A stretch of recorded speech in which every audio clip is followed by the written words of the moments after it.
My own taste for music came, believe it or not, with the Bay City Rollers. Jesse. I love it. Okay, Bay City Rollers it was. And my brother was a Sweet fan. Okay. So we had the complete pull, and there was this like fake fight between the Bay City Rollers and Sweet back then, and the pop magazines. The Sweet, the hard rock band called the Bay Rollers sissies, and the Bay City Rollers called these guys whatever they called them. But it was really interesting, and I've always liked danceable music because I loved to dance. Then I went completely all in disco. Gloria Gaynor, the Pointer Sisters, of course, Saturday Night Fever, Bee Gees, the whole nine yards. As long as you could dance it, I loved it. Hello, everyone, and welcome to a new episode of Set Lusting Bruce, your podcast all about Bruce Springsteen, his music, and mostly his fans. I am your host, Jesse Jackson. We are getting off the Bruce train today, though I'm sure he will come up as he often does. And we are talking to a growth architect. And you may be asking, what is that? We're going to find out together. But my guest today reaches out and said she'd love to talk music. She'd love to talk podcasting. Beate, welcome to the podcast. Thank you so much, Jesse, for having me. I think it's going to be a very unusual podcast for me where maybe we don't talk just about business. We talk about life, other things, music, and maybe a little bit of business. Yeah, I love that. I often get that feedback of when I set up the appointment and we both are part of a kind of a matching service to pull the curtain back a little bit. And my guest will go, I can just talk about music. Yeah, that's it. I don't have to talk about spreadsheets or budgets or plans. No, no, we're gonna get music. So that's great. Tell us a little about yourself. Yeah, so I am Beate Chelette, the growth architect. And what that really means is that I help people to land planes. So I work with a lot of creative people, visionaries, non-conforming people that don't fit the regular mold. I come from the creative industries. I was in photography. I've always worked with a lot of artists, lots of musicians in my career on the photography side of things. And I am better at the business side than the artistic side, even though I have a photography degree. And I wanted to take that and then bring that ability to help people that have these ideas that often stumble in the dark trying to make anything happen and help them to put a business around what they're passionate about. Because the creative arts, and I love the arts, is so critical in how we view the world and how healthy we are and how well balanced we are and what inspires us. So it gives us hope. A song can take us there in like a nanosecond. You know, I can talk all day long and I play your favorite song, and I didn't need a half hour to do that. I need 60 seconds of your favorite song and you're already dancing. So there is something to be said about combining passion with a good business sense, because how good it is if you have that song that will make other people happy and then nobody hears it because you can't figure out the business side of things. So I've been really in service of a lot of people, just helping them to, as I said, land planes. Yeah, one of the things that I love, and I'm frustrated about is a better phrase, is studies show that students who are involved in the arts, whether it's music or art, sculpturing, painting, they actually are better students. They are better at math. They are better at science. They are better at literature. And yet we tend to cut funding for arts in schools. And that's frustrating because I think we all have that artistic side. And I think it should be nurtured and taught because we become stronger, better individuals with that background, that creativity. 100%. If you look at the educational system in general, what the promise of it was the post-industrial revolution. It was to create little status quo workers. And so they had existing information. Existing information was presented to you. You needed to learn it, be able to repeat it, and then you got an A. And we have a whole army of people like that. But if we look at it from a logical perspective, where do these people go that take existing information, reinforce existing information, and then they get rewarded for following the rules. That's government, and that's at the post office. And not that there's anything wrong with that. We need obviously people that are doing things by the rules, but that is not innovation. That is status quo. So that's what's wrong with the way the system is set up, because the system is built for status quo. And so we take the people that are the best within the status quo of the logical parameters so that we can measure. How quickly can you solve a math equation? How good are you at calculus? That's measurable. But how do I know if it's a good painting? How do I know if it's a good song? How do I know if it was a great performance? So what's the measurement of that? Is that my emotional connection to it? And then what grade do I give it? And that is a double whammy if you really want to know, because a double whammy is, so you're going to have to figure this out on your own because there's no parameter. And then you have to tell everybody who tells you that you can't do it to basically shove it because you know better. So you're up against the general idea that you are wasting your time and what you do is useless, and to get a real job. And then you still have to learn the part of the real job, which is how does this world work with marketing and sales? Because unless you want to be a broke artist, I always say the bohemian lifestyle only looks great on TV or in a musical, but not in real life. No matter what you want to do, you're that bohemian, but you've got to be able to figure out what is my worth, what is my value, and how do I sell myself? Yeah, because if you are, I have a great example on that. So I was giving a program and I had a photographer who participated. And then she said to me, I feel that my work is like the pearl in the oyster. And Jesse, I blurted it out. I swear I didn't even think about it. And I said, good luck waiting for a diver. Because if you think about your work as this hidden gem somewhere that only a few people are going to be let in, the only person who's broke is you. Yes. Because everybody else who wants to buy art or invest in a musician will go to the place where they can find them.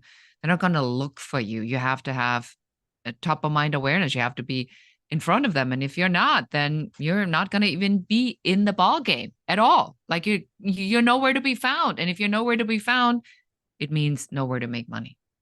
Absolutely. I always like to start at the beginning. So where did you grow up? And was there a lot of music in the household as a child? So I grew up in Germany and I came to the United States when I was in my early 20s. And there was a lot of music in our house, but it was all opera. It was all classical music. Both of my parents were big classical music fans. They would go to lots of concerts and operas. They would go to the Wagner Festival in Salzburg in Austria. And when we were driving to go skiing, we'd listen to Wagner overtures, which I still to this day really love. I do know Vivaldi's Four Seasons, and because that's just how we grew up, and we went to a lot of concerts and things like that. My own taste for music came, believe it or not, with the Bay City Rollers, Jesse. I love it. Okay, Bay City Rollers it was, and my brother was a Sweet fan. Okay. So we had the complete pull, and there was this like fake fight between the Bay City Rollers and Sweet back then, and the pop magazines, the Sweet, the hard rock band called the Bay Rollers sissies, and the Bay City Rollers called these guys whatever they called them. But it was really interesting, and I've always liked danceable music because I loved to dance. Then I went completely all in disco. Gloria Gaynor, the Pointer Sisters, of course, Saturday Night Fever, Bee Gees, the whole 9 yards. As long as you could dance it, I loved it. I love that. Do you continue to enjoy classical music? Not as much as I used to. I've been doing a lot more musicals. When I came to the United States and I realized that there was a whole genre called musicals, because the only thing that we went to was operas and operettes, which is the musical version, the original musical version of an opera, where there is the difference between an opera and an operette is that there's talking in between, whereas the opera is completely sung. And when I discovered that there's a musical called Hair, and there's Tommy, and there's all these great musicals, that there was a whole genre that I didn't even know about. So it became like my thing with me and my daughter. So when I had a daughter, I did the same thing with her. That Yeah. I did the Los Angeles Philharmonic. So I live in Los Angeles, has this Toyota's Children's Series concerts that they do where the orchestra is like in t-shirts and jeans, and on Sundays you go and the tickets are cheap with your kids. Like there's hundreds and hundreds of kids in the audience, and they teach them what a string is, and they play a Peter and the Wolf and these kinds of things. So that's how I started with my daughter. And my daughter went to Columbia College to study musical theater because she got completely hooked over time in the musical, but she also started with classical music. And then when I spoke to the Los Angeles Philharmonic Orchestra as a speaker about diversity, and that was right as we got out of COVID, I'd say about almost 2 years ago. And I stood there and I told them, and my daughter literally just had recorded her first song. And I said, just so you know, I said, you didn't know this, but because of what you do, you inspired my child to go into music and record her own song. And that was such a powerful 360 on how this whole thing came all the way around. The very orchestra that was responsible for discovering my daughter's love for music, then I could share with them on how that really played out in the real world. I love that story. That is so amazing. You mentioned that you started as a photographer. Where did that interest come from? When did you start liking taking pictures? I always was interested in, I'm a very visual person. So I realized in school that I was told that I wasn't that smart because I couldn't figure out how to do Latin, and math was really not exactly my favorite subject. But I always liked the arts, and I didn't want to do something that didn't interest me. So we took an aptitude test in Germany, and everything in Germany is always taken very seriously. Just in case you wonder, Jesse, that part is true. Yes. We do it, ja, genau. It must be 1, 2, 3, 4, 5. Follow the rules. A, B, C. And so for 16 pages, I'm filling out this aptitude test. And it says at the very, it's asked me questions like, do you like being outside? I love being outside.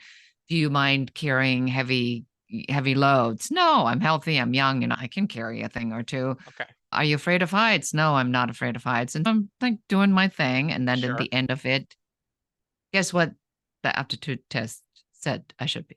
What I don't even want. I'm assuming some kind of construction worker. 100%. He wanted me to be a roofer. Okay. And then I look at her and she looks at me and I'm going like, no.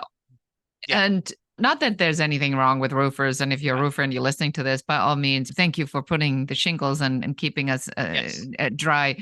But And that I was not. admire how I have my stepfather spent some time roofing, and I'd watch, and I was amazed at how with that slant they're so firm-footed that yes, it's a totally different skill. So I get that, but yes, I could see you're going, really? That's what you think I'm supposed to do? Yeah. And then she says, okay, fine. Let's talk about what else do you want to be? And I said, I would like to be a jewelry designer. And she makes a funny face and she says, there's too many applicants and not enough jobs. What else do you want to be? I said, oh, I know, a textile designer. Somebody's got to design all these fabrics. And she goes, ooh, too many applicants, not enough jobs.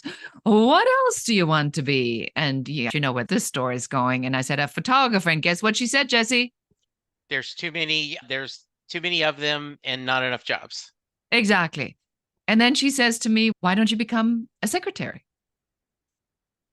I'm going like, okay, hold on. How do we get from the roofer to all the things I want to do to now being a secretary? And I'm like, sorry, lady, but I don't think this is leading anywhere.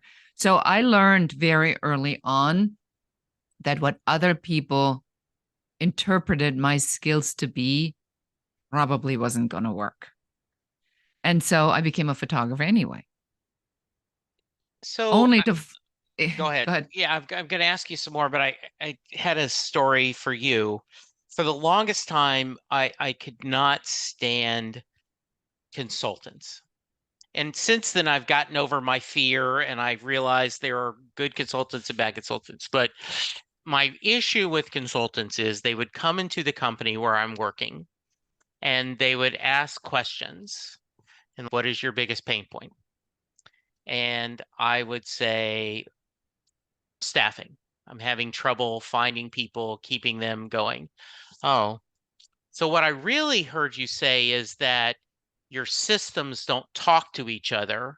And if your systems talk to each other better, you'd be easier to keep employees. I'm like, that isn't what I said at all. I I understand you're selling a system that talks, so you want my answer to be that's what you want me to say my biggest problem is, but that isn't it. So I have the same thing. Then with your discussion, you could have been, okay, if I have to get through this, you just tell me what you think I should be. I'm going to ignore it anyway, and now we can get out of this meeting quicker. Basically, it is like that because what it shows you is that people have an agenda, and their Yes. agenda is their agenda, and it's not about you. And the minute you find out it's not about you, you shut down. And I think that's why probably a lot of consultants have a really bad rap because they're so attached to their solution, and that's the solution that they're selling. So every problem that you have naturally has to be able to be solved with their solution, even if it can't. I think internet marketing, just go here on a complete tangent here, but I think internet marketing has perfected this idea because the internet marketing idea from the big internet marketers on whether it's Hormozy now or Grant Cardone or Russell Brunson or whoever there is out there, their entire idea is that they've taken this entire market and they divided it. So you go to this guy, Pete Vargas, who will teach you how to speak from stage. So then you learn how to speak from stage. Then there is a Jeff Walker that's coming in, and Jeff Walker says, if you speak from stage, you're going to need an offer and you need a product launch. So now you learn how to launch a product, but you don't have a product. So guess what? The next affiliate offer that's coming in is the person that's helping you to do the product. Now, guess what's next? Now, Russell Brunson comes as well. You really need to put everybody in a funnel because you have to capture them and then you have to nurture them. So now you need to be building a funnel. So you're now what? We have $50,000 in and we are 3 years into this whole process and you still don't have a business. You still don't have a strategy and you still wait for that one thing where the domino effect actually starts to happen. And I think because there's such bad hygiene in the consulting space, because I do consider them coaches and consultants and they do great work. It's not that. But the way the information is being presented is just wrong. The way we need to present the information is always allow me to listen to what you need. And then I'm going to tell you, and we tell people we talk to, we tell them that we tell you if we can help you. And if I do, I will tell you what the solution is. I will tell you if I cannot help you. And if I cannot help you and I know somebody who can help you, I will tell you who that person is. Because ultimately, my services come in at a certain point in the journey is when you have all these things and now you need a strategy on how they even connect and what the business model is. That's when you come to me. Typically after you already spend a whole bunch of money on other things and you're still confused because none of this connects. That's what we do. We make things connect. Or you come to us before you buy anything, which would be my ideal scenario, because then you have a plan of what you actually need to then learn as a skill that fits into your business model. I think that's a much better way to do it, but people have to learn at their own pace. So now with that tangent completed, the idea is for us to look at what makes you happy. What do you want to do? And then what are the skills that you need to learn to be successful at that? And then you're going to have to do the learning. Yeah. So you mentioned, and I think you were going to go there, and we went on a very entertaining tangent.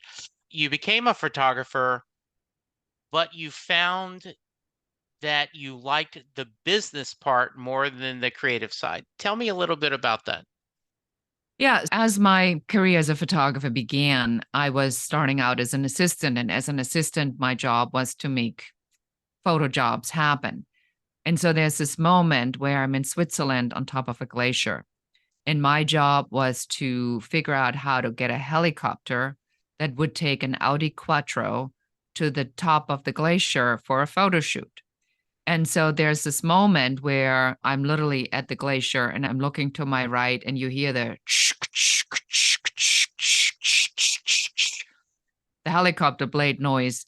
And there it is. And then the helicopter comes and there's this string on it. And below the string is this big net. And there's this big helicopter and it flies over and it drops the car on top of the glacier. And what goes through my mind is number one, I'm outside, I'm schlepping, and I'm not afraid of heights. Yes. I guess they had a point, but instead of roofer, they should have said getting cars on top of glaciers. And I don't know if there was a full-time role in that, but that is at least I qualified for that. Yes, and that kind of was when I realized that there was something about this ability that I had to make things happen that would allow me to still be in my passion, which is being around artists and making stuff happen. But in this case, I didn't land a plane, I landed a car on a glacier. But I loved that. I loved solving these problems and making things happen. And that's then when I pivoted into production, artist representation, eventually stock photography, and now consulting.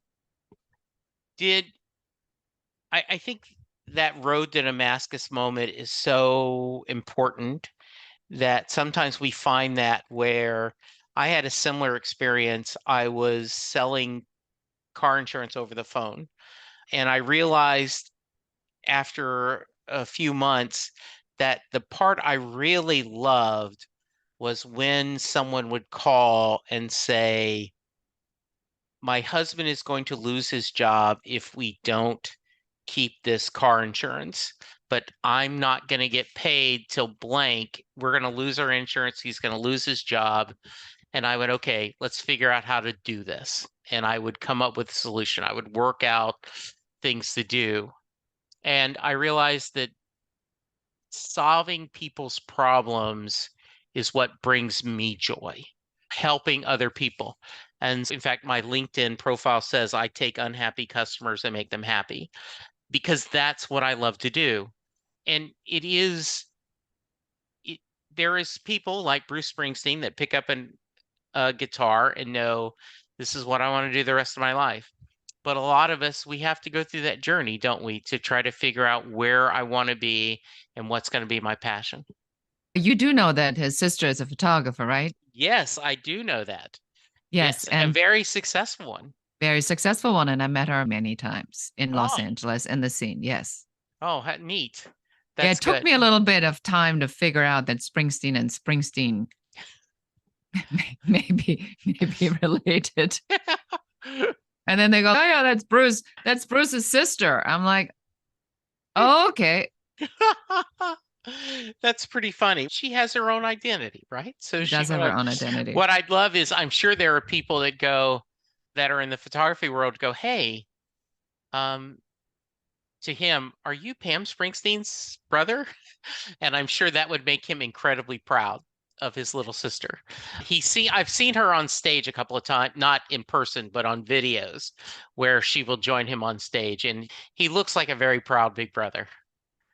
Yes, I think so. I've never seen them together in that sense, but right. But because I was in the industry and the industry is very incestuous there, and there's a lot of gossip, but I've never heard any gossip that was negative. Okay, that's nice. So what was when you had your road to Damascus moment and you're going, because I can get things done, maybe I want to do this. What was the next steps for you? I remained a photographer assistant, and then I wanted to go into the magazine world, and I applied for jobs that were along the lines of the business of photography. And on page 8 of a newspaper, not the classifieds and not the job board, but on page 8 of the newspaper that I've read was an ad for a new magazine that was coming. That was like a kind of a hip, cool magazine that was coming to Germany. And I applied. I didn't even know what a photo editor was. And I just applied with a sassy letter. Hey, it's a magazine. You're going to need somebody who's managing photography. Why don't you why don't you bring me on? And they didn't hire me as a full-time employee, but they hired me as a full-time intern. So I worked as an intern, but I was the only one in the photography department. So I was effectively the photo editor, but I got the salary of an intern, very smartly done. And eventually they gave me what is called the editor recognition, is that when you graduate from being an intern to an editor. And then my next job was being the photo editor at Elle magazine. And I never even submitted a resume. I went there for an hour interview and I walked out being the photo editor at Elle magazine. That's awesome. What brought you to the US? My father got fired. My father was the CEO of a dairy company, a mid-sized dairy company. And my father was I don't want to say arrogant, but my father was a confident man. And so he was pushing the envelope. And there is a thing in the German way the board of directors are run, where they can ask what's called a confidence question. And the confidence question is, do we still have confidence that this leader is the right leader for our company? And they really just wanted to teach him a lesson. They never intended to fire him. They never intended that they would get the majority of the votes, but they did. And so, as the majority then says, we don't have confidence in this leader, it meant one thing: immediate termination. And so the company didn't even have an interim replacement. That's how ill prepared they were for that. And my father was laid off or fired. Of course, it was like a whole big thing with severance and whatever that was. Sure. But I looked at this and I said, oh, I'm now the photo editor at Elle magazine. Let's face it, people would do anything for me because I would be able to get them a spread in Elle magazine, or so they thought. But at least I could get them in the door and get their work in front of the art director or the fashion editor. And I was really concerned that I was going to go down that road, the asshole route, where I become then a person that is only identified by the work that they do and not by who they are. And I quit. And 6 weeks later, I left. Wow. At this time, I take it you've moved on from the Bay City Rollers. I'm going back to music for a little bit. So talk about, as you're going through young adulthood and college, what kind of music was you listening to? Yeah, when I was in photography in those early years, I don't remember it as much just because it was so ridiculously busy, but I do remember when I came to the United States, and just because of the artists that we have available in Los Angeles, just a whole thing. And I would listen to the Fugees and loved Lauryn Hill, loved a lot of I have a very eclectic taste, from 07 to Massive Attack to I love the Thievery Corporation because I think they have an unbelievable beat. So I like a lot of the chill music before it was chill music, before it was like these international sounds that first came through when music wasn't just an English text, but when things opened up. And as I was leaving Germany, the Neue Deutsche Welle was a big thing. Story about Nina, the 99 Red Balloons. Nina was the office manager for a photographer by the name of Jim Rakete. And Jim Rakete is an icon, not just in the music world, but also in the photography world. In Germany, he lives in Berlin. And I loved Jim because as a photo editor, that was one of my connections, and we became friends. And so Jim famously, as I was looking at the lyrics, he said to Nina, why don't you go and sing the song? And she wasn't a musician. And so she just took the mic and sang the song. And that's how this whole thing became two. And then fast forward to a couple years later when I'm in Los Angeles and I'm living with a roommate that Jim introduced me to, who was his other office manager, who came after Nina had left. And she was friends with Nina, and the whole band was here at the time. So we ended up living together. And then Nina was here in Los Angeles. She tried to, with the band, to get a footing, but I don't think anybody ever knows any other song than the 99 Red Balloons that the Right. band did. That is the iconic song. And so they were about to move back to Germany. My furniture, because I was broke and brand new. So we didn't have money to buy furniture. We didn't have a couch. We didn't have a dining table. We didn't have chairs. But when Nina's band moved back to Germany, we got all the furniture. so, so that was the furniture in my house. It was the sofa with the Chinese characters, the whatever, the red and the black, which was Yeah. completely fashionable back then. And yeah, so that's my story with Nina. That is awesome. Talk about a brush with greatness, right? That's like that is how often on an icebreaker they'll ask you to say two truths and a lie. And I got my furniture from the Nina who does 99 balloons. That's awesome. You talked a little bit in when we discussed, said how much you loved seeing Lauryn Hill. Tell me a little bit about that. Yeah, so Lauryn Hill is so I like to not just listen to the music, but I like to experience the music in the sense where if I hear the story and when you hear Lauren's story of how when she performs and she performed at the Greek, she tells the story. She got pregnant and then they told her that it was a really bad idea to have a baby. And she wrote a song about it where she was actually advised to not have the child, but she wanted the child. And all the decisions that she as a female artist had to make that made her pushed her to get in charge of her career as a musician. And so you listen to that and you go, man, men don't ever have to make these decisions about on whether or not they're going to have a child or not, and whether or not they can go on tour if they're a parent or not. That's a woman decision. Pink is another one of the artists that I like just because she's so badass. If I ever wanted to meet anybody, please make me meet her. Okay. Um, We're throwing and that out to the app. I would love to have her on my show, just talk about overcoming your own limitations and becoming such a professional and so clear about what you want to do and then making it happen. It's just so inspiring. But so when I saw Lauryn Hill and then she's at the Greek, there's this moment in the performance, and I'm there with my daughter because we share this love of performance. And our thing, my daughter and my thing, is that every time when we see a show, we do a full on debrief.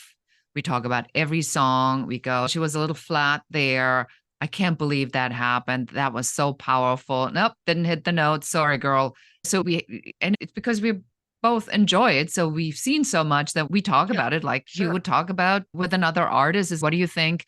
Sorry, Jesse, you didn't hit that high C there. I don't know what it was. I've never seen you do that before. What was happening? Thanks for letting me know. I wasn't sure. That's what artists do. We look at our craft Exactly. and then we get better. It's constructive criticism because you always have to work on your craft. And so she's there and she's improvising. And then she goes and she just like literally just stops and you can tell she's going somewhere. She turns around to the band and she goes, okay, give me whatever, give me like a D or whatever. And let's try this. And she goes, no. And I have a terrible voice, so please forgive me for that. But she goes and then they'll play it back. And then she goes, no, let's try it a half a tone lower. And then she goes, okay, now I want you to add a little bit more drums. And she's doing this in real time. And my daughter and I, we looking at each other. I'm like, that is an artist. That's an artist who gets inspired in the moment in front of a live audience without ever even thinking about on whether that's in the script, whether it's going to take 5 minutes long or not. She's just following that. And easily one of the artists I would love to see again, just because of that vibe. Another artist I would love to see again is the Thievery Corporation because it's such a big band and there's so many people and they're so diverse and it just has such a recognizable beat. I think I danced through the entire concert in the pit, which I don't like being in the pit because I don't like being around and close to many other people, but that I did really love. I love that story. I will send you a link. Bruce was doing for a while at a previous tour sign request.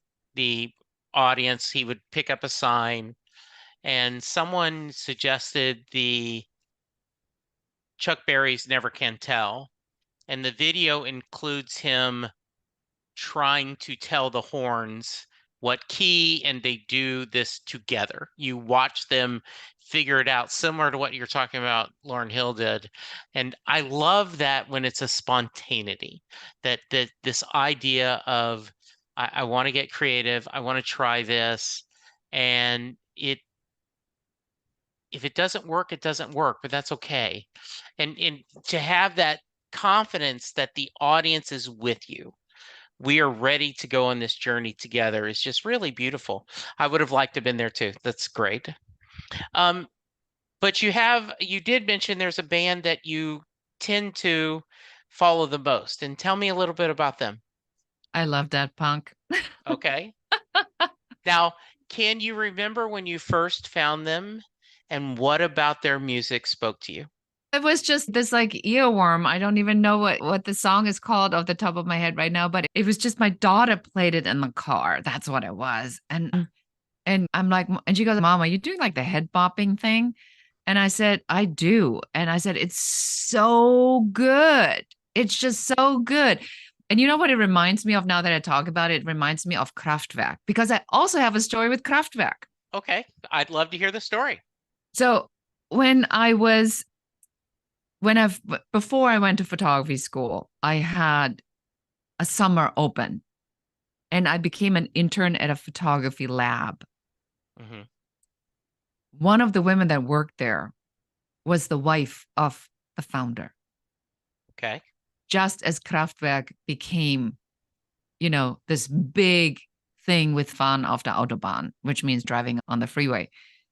And I think Def Punk reminds me a little bit like I feel the influences from that beat because it's clearly hardcore electronica, but there's just something about it that just creates an emotion that you didn't have. And Kraftwerk was very early on in the discovery of electronica. And Jean-Michel Jarre, who I just saw in Los Angeles last year, phenomenal show. And they did the lasers with his music, unbelievable. So I like that Def Punk is almost like, to me, like the evolution of a lot of the early electronica music that I listen to, fast forward today in a much more modern setting. So that's why I love them. I always like to preface this question, the amount of times you've seen a band perform live is not a fair barometer of how big of a fan you are.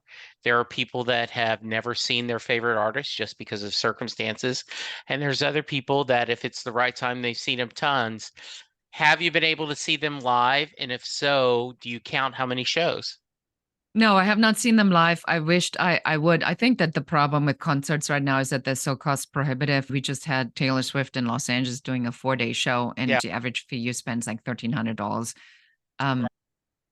I understand when you are at the top, you can bank it in, but look at the Madonna tour right now and what the tickets are. The Eagles tour, it's incredibly cost prohibitive to see an artist live. We do see artists live there, but I don't really like seeing a lot of people twice, honestly, Okay. because I went to John Legend. I do not need to see John Legend again. Okay. We were so disappointed, so disappointed. It was a flat show.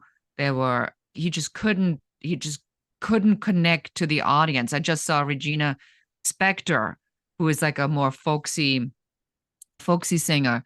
And she literally did a one woman show in the Greek in Los Wow, Angeles. that's impressive.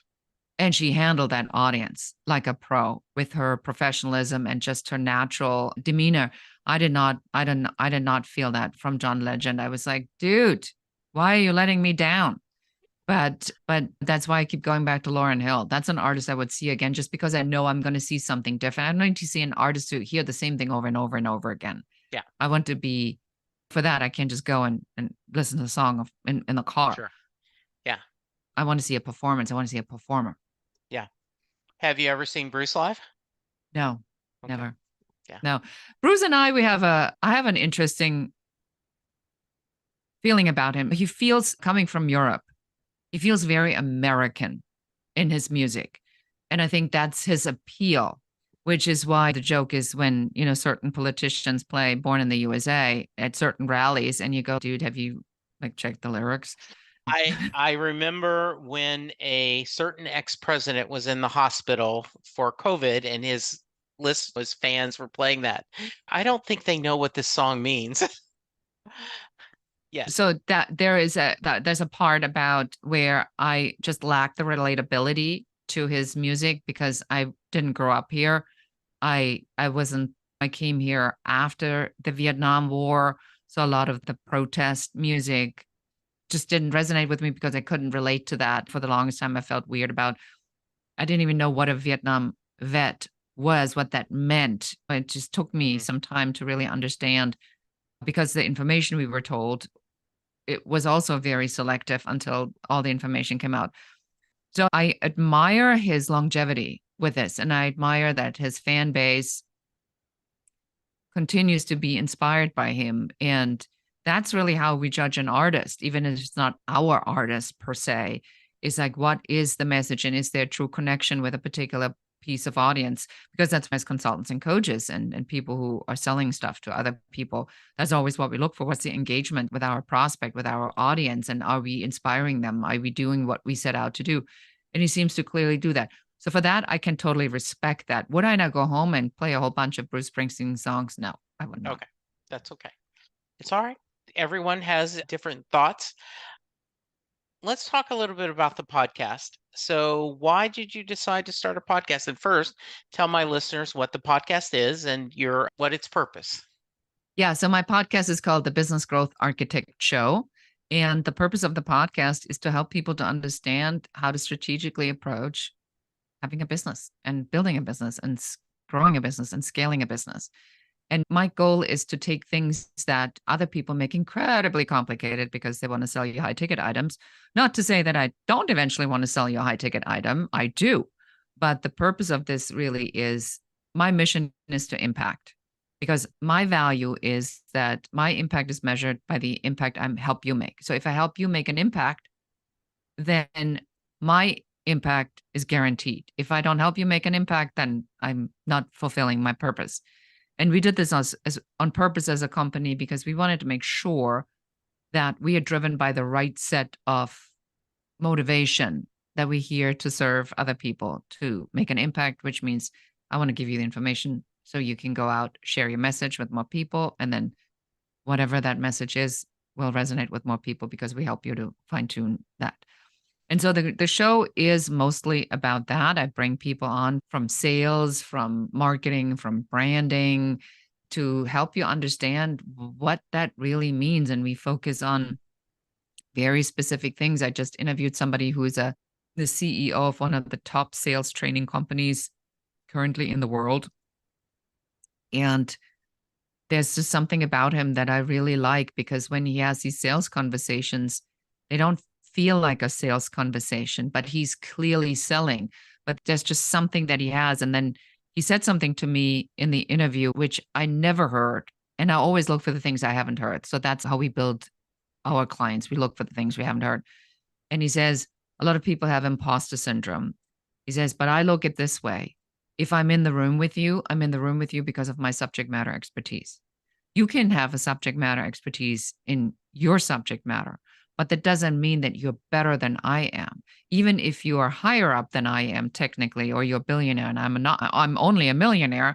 But in that moment where I meet you, I'm in that room because I'm a sales expert and I'm probably better at that than you are. It's interesting. That's nice. And I thought, game changer for any sales conversation. Yeah, I like that. I know it's hard to generalize, but is there an overall theme that you see that people who are trying to be entrepreneurs, trying to grow their business, is there one or two common misconceptions or missteps that they take? Yes.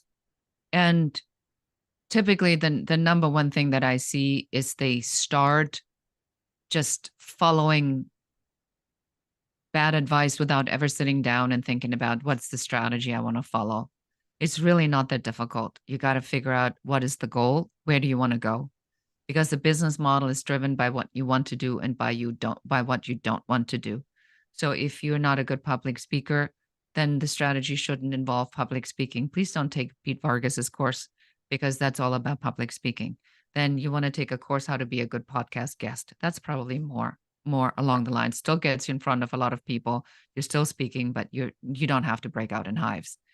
And people don't know that they can build a business model that actually suits their lifestyle. I just had a conversation on my podcast with a woman who is a Christian, and she had to really decide on whether or not she was going to take her belief and her faith into her business brand. And she did. And so we talk about that. What does that take? Because that model has to fit her. And she's very devout Christian.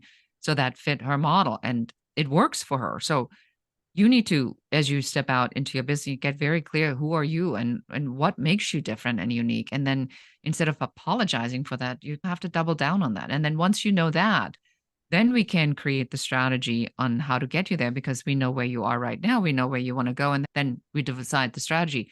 That's what I do. So I help you to decide the strategy. And then we look at what we need to add to that to make that happen.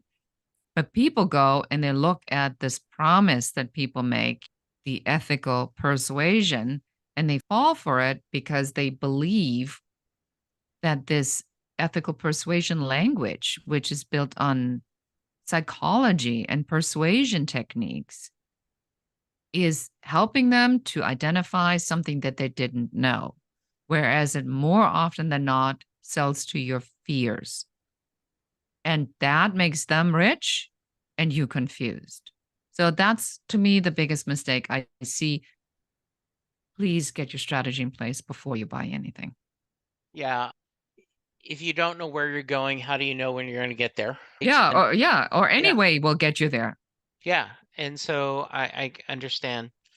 Um, Gosh, this has been fascinating. I hope you've had as much fun as I have. I Uh, did. Before I get to the Mary question, any final thoughts? I would just say to your audience is like wherever you are, wherever you're listening, please make sure that wherever you pick up this podcast, you go there right now and give Jesse a 5-star review and a comment. And here's why the comment really truly matters. It is a signal to the algorithm that has become impossibly difficult with 2.3 million podcasts. Is even if you put a green heart in it, which means that you listen to the full episode, it makes all the difference in the world. And then share this podcast with one other person that might need to hear this or needs to be entertained by what we have said today.